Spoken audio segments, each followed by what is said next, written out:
When you know yourself, you are empowered. When you accept yourself, you are invincible. Hey, everybody. Okay. All right. We're here.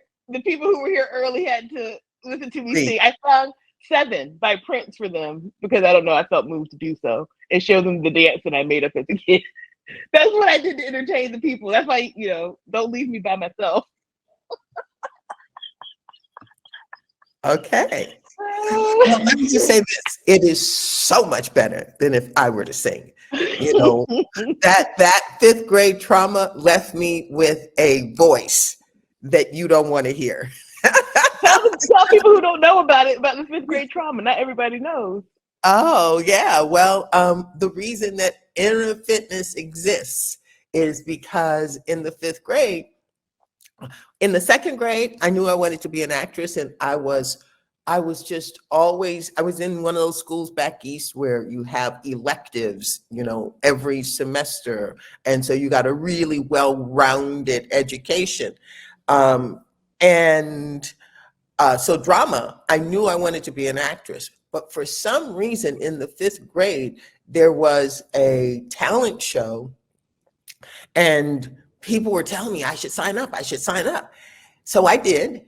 You can't sign up for acting. So I signed up for singing, right? To sing a song.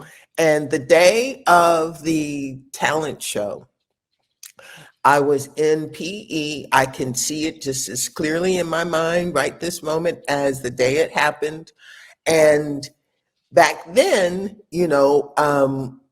when they handed out a roster, it was on mimeograph paper. That's how long ago it was. Mimeograph paper. With And those little dots down the side, right? The no, paper. no, no, no, it's not that damn old. She. You're talking about you're talking about ticker tape, you're talking about ticker tape. Remember that paper and it would have the little holes that would go through the printer and you had to tear off the side? That's not what you're talking about? Okay, go ahead. Go ahead. No, I think before that. At any rate, it has a smell to it. So I can smell that smell right this moment. And I looked on the roster and I took a double take because my name was the very first name. And I wasn't a shy person. I wouldn't call myself the popular girl. I was the girl a lot of people knew and liked, And for whatever the reason, seeing my name in that first position, I went, and then literally that walked with me for the next 4 or 5 hours until the talent show. And when I stepped on that stage, that stepped on me, and it just blew. It just grew. It just expanded. And I got, center stage. Those lights were on me. And that's all I saw for the next 15 minutes. All I saw were those lights. I heard the pianist trying to help me find find the song.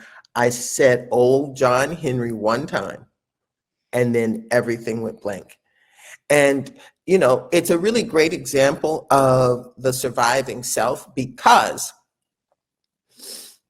when we are in that, fight, flight, or freeze, literally everything else shuts down. You can't hear. You only see in terms of survival, and that's on automatic. I could not move. I could not hear. I could not do anything. And finally, my teacher came to center stage and picked me up, and I was a petrified version of myself. And so there was a lot of embarrassment around that. But the embarrassment came way after the fight, flight, or freeze. The frozen was just the most numbing and disorienting experience. And I literally forgot it. And then one day it was triggered in an audition situation. And then I spent, and still work with that, but I spent 20 years for sure trying to unravel that, because I didn't have the information that we now share. The whole insight to the surviving, thriving, and infinite self it just changed everything for me. So you can imagine, here I am walking through life, wanting an answer, wanting an answer, wanting an answer. And for whatever the reason, one day it's like, how do I do this? How do I untie this? How do I move beyond this? I mean, it's in my journal. That's where the EEQ was birthed. I didn't know what I was doing. I just An effective and empowering question. An Yeah. effective and empowering question. Yes. And so that the EEQs are as important to us managing our lives as if I tell myself the truth, right? Because I was just about to write this in the new book, because EEQs, they actually reposition you and give you a new orientation to the problem. So instead of running or in fight, flight, or freeze, or in avoidance or whatever, an EEQ, like how do I manage this, right? That puts you in front of the problem and in curiosity. Those two energies are very different from fight, flight, or freeze. But that's not why we're here today. It's interesting though, Tina, because before you came in, I asked people about the challenge yesterday and how it went, and they were talking about thinking not just 5 years in the future, but 10 and 20 years in the future. And even in your story, you started off saying you had a dream of being an actress. And so all these things that you went to, right, the thing that pulled you forward was the dream you had of being an actress. And so old John Henry in that stage and all the stuff that came up from it, because you had set the intention and because you were asking the EEQs, you got to that vision that you set that was, how old were you when you know what I mean? Like, how much longer did that happen? Yeah. I think it's a great segue because, today the challenge, it's revisiting the exercise from yesterday and creating something that reminds you, right, to remember. So Yeah. So that is a great way of putting it all together, Morgan. Thank you. So with regards to our future self, for me, the kinds of things that kept me connected to the energy of my dream is that I had this desire to be an actress, right? And in today's exercise, it's talking about taking the future self that you imagined yesterday, and if you have a lot of components to it, then you want to pull out one particular component that you can lean into, and then do something that helps you to build the energy of that, the presence of it inside of you. And so, in terms of acting, that's not the example that I give in the book, but in terms of acting, every single time I watched a movie, and I loved movies. I loved, going to the theater when I was a kid, the movie house when I was a kid, and in the early parts of my career, I would love to go to The movie house, not the theater. The movie house, not the Well, theater. The movie I house. actually said movie house. I never referred to it as the movie house. She is so annoying. You just don't know how annoying she is. She actually acts like she's someone in my family because they are all annoying too, particularly my sister. I said movie house because I am a communicator who wants my audience to know exactly what I'm saying. And because I thought maybe it had to do with age. You know, that's what you said back in the day. no. And because I am an actress, I oftentimes work in what's called a theater. And in a theater, there's no film. There are people on a stage called actors acting. So there has to be a distinction between movie house and film. Y'all help me, okay? Just help me. At any rate, so every time I saw a film, it stoked that energy inside of me. Every time I saw an actor whose work I loved, it stoked something inside of me. You know, talking about, I haven't watched the Oscars in over a decade now, but before, when I was yearning to be an actress, oh my God, you know, Oscar night was everything. So all of that was energy. When I would watch the credits on a film, I would see my name, you know, right there after the title, not down below, but up in the upper third, you know. So doing whatever you can. In the book, I talk about this this house where, you know, for years, almost 10, I don't think it was 10, but almost 10 years before I bought this amazing house, probably one of the most beautiful homes I have ever seen, in a community of 56 houses. A community that, check this out, a community that was established by Cecil B. DeMille and Charlie Chaplin. So, yeah, exactly. So, you It's all know, connected. yeah. So that's my story. You know, before you came on, Candace said that she has already done the challenge for the day. So maybe we should call her up and see how it went for her so it can inspire some other people. Yeah. Candace, you up for it? Let me invite you on.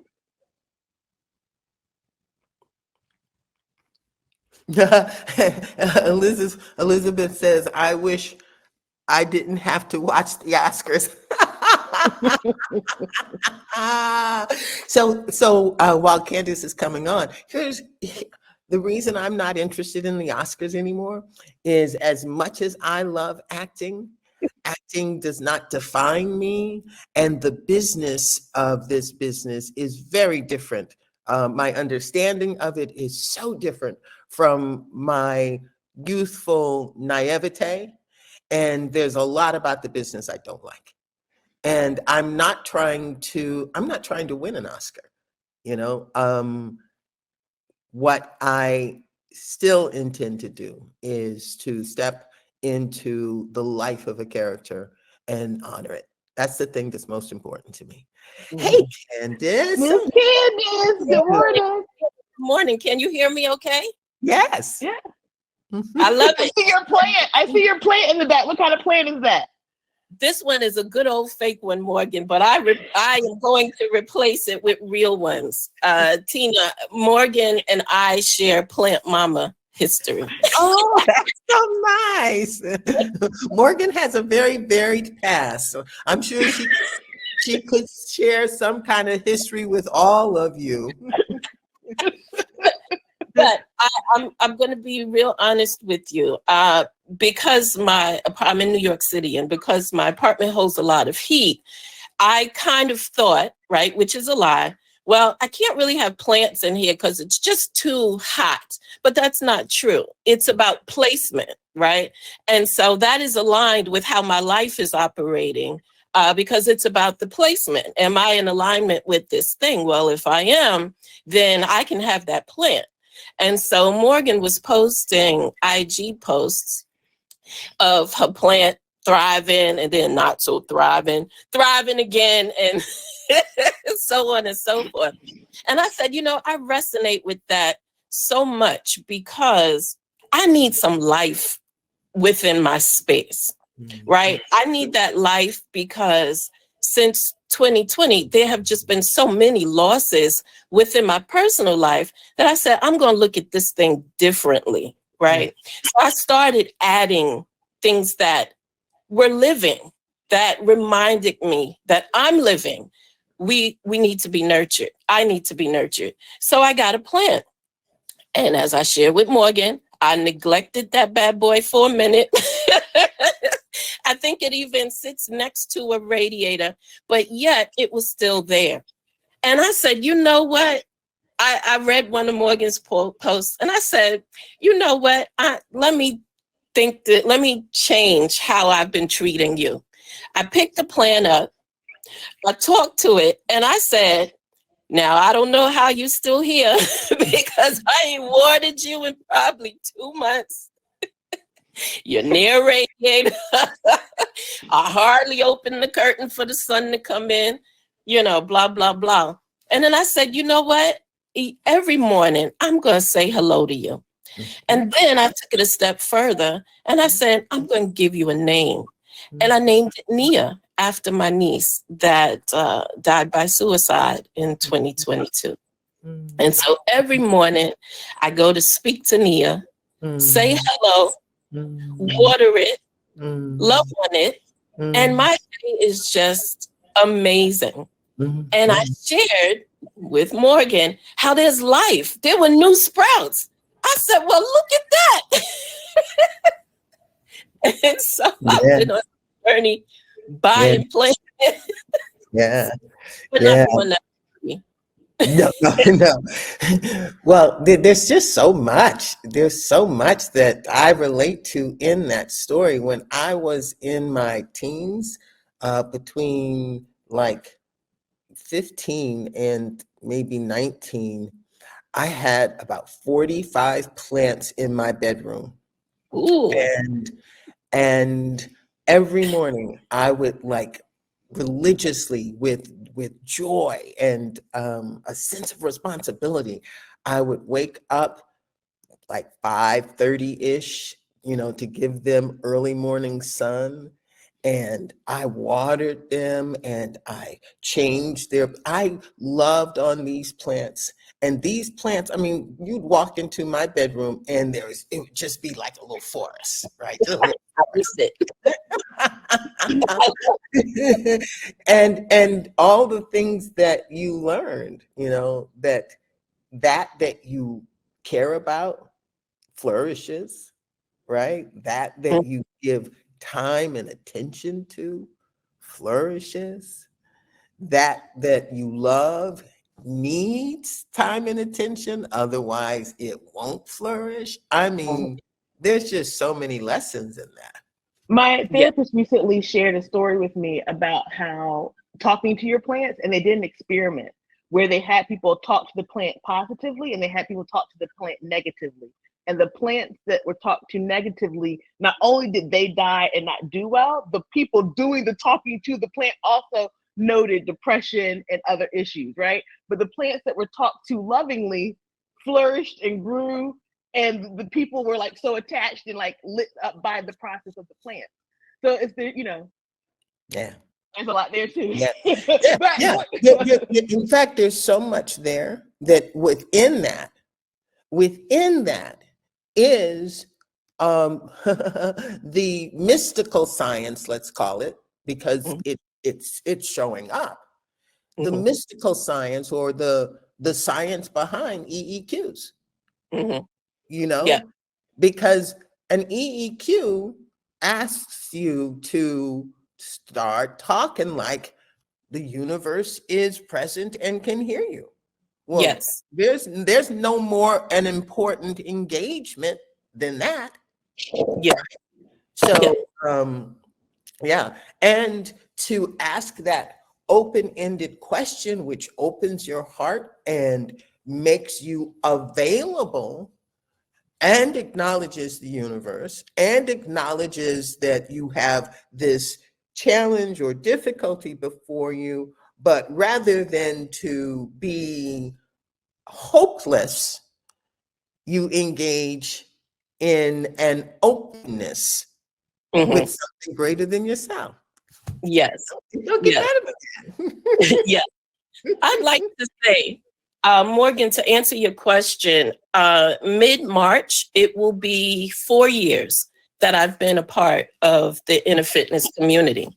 And one thing I've learned about myself, while I spoke of losses, you know, I'm not stuck in those losses. I have gained me, and I have gained a sense of myself that has really helped me thrive. So I'm just eternally grateful for this community and for everything that I have learned through the Inner Fitness Project, and you, Tina, and Morgan, and the whole team. I'm just so blessed to be here.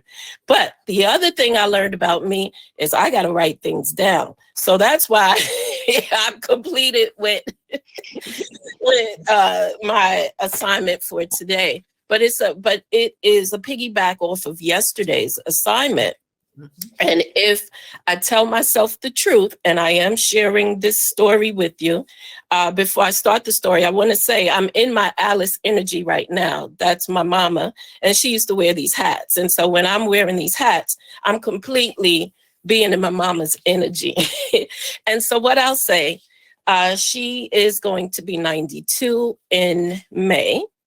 And as it relates to yesterday's challenge and thinking about the future, I learned, and I'm reading this, these are notes I made. I learned a long time ago not to limit my future. And what I mean by that is I remember being 13 and my mom had me at 41. And all of the classmates, they had these young mamas and they was cute, you know, sneakers and pantsuits and things like that. And they would, and, you know, the kids used to say, oh, your grandmother's picking you up today. And I said, that's not my grandmother. You know, I used to get so mad about it. But then I'm 13 and I started saying, I hate that they call her my grandmother. And it really started to make me feel like, wait, but grandmas are old. And my mom is old and she's not going to be around for when I get married or when I have kids. And I was embarrassed by her, you know, and I felt bad. But at the same time, it's like, but I'm a kid. I want my mom to be around. Well, at 50, I got my 1973 earrings on right now. At 50, my mom's a whole 92 telling me the lyrics of some song that I forgot the words to. Chilling with her dog, traveling. And I'm like, yes, mama. yeah, I would love to make that trip, but my knees, my back, right? And she is thriving. So when it came to doing that exercise on yesterday, it was like 20 years from now, oh, this is exactly what I see myself doing. And this is exactly what I would like to be doing, following in those footsteps of my mom, just smiling and thriving. I mean, from the time I met the woman, just enjoying her life on her terms, doing what she wants to do. Yeah. I can so relate to that. In fact, I did a post, it's not up yet, but a post where one of my dear friends who's known me for 40 years, she called and she said, it just occurs to me that I've watched your mom, you know, go through many transitions, and she was always the same woman. She was always optimistic. She was always standing in her power. She didn't flinch when it came to getting wrinkles. She just was, you know, 100-watt bulb the entire time. And I said, I know. And she said that my mom is now in her head as the model for how she wants to age. I said she's in mine as well.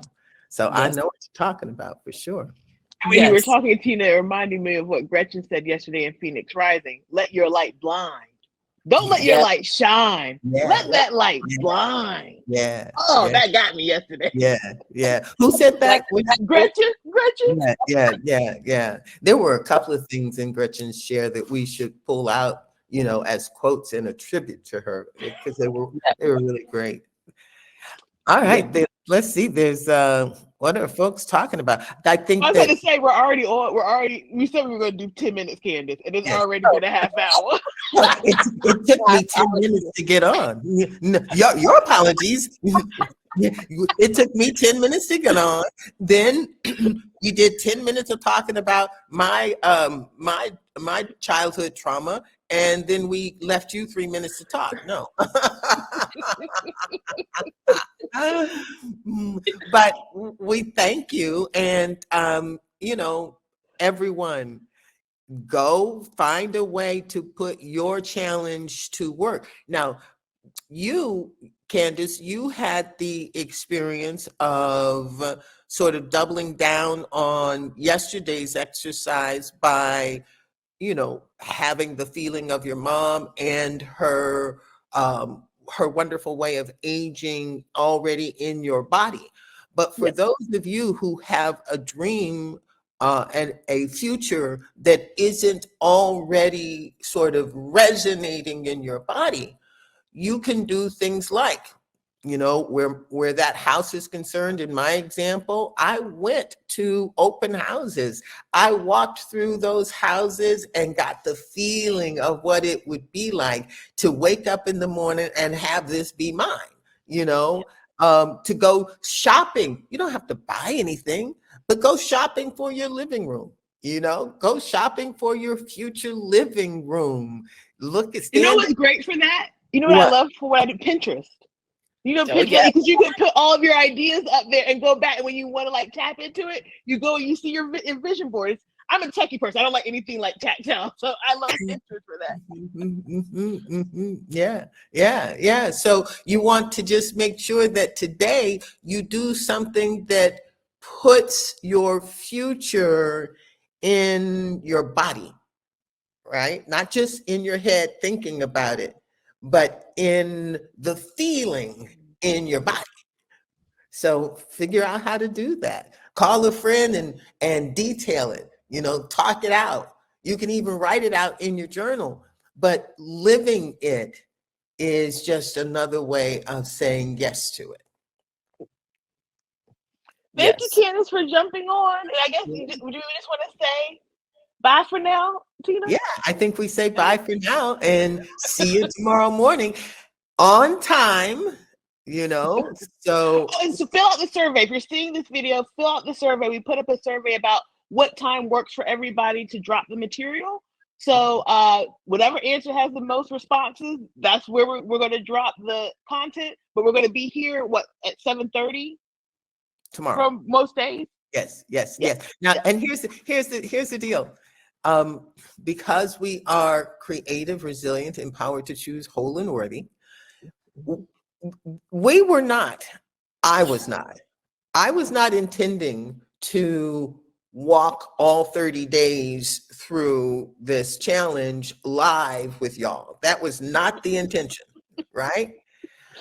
But this is fun, right? So that just might wind up being the bonus that we get to get online. It's supposed to be for 10 minutes, and here we are at 38.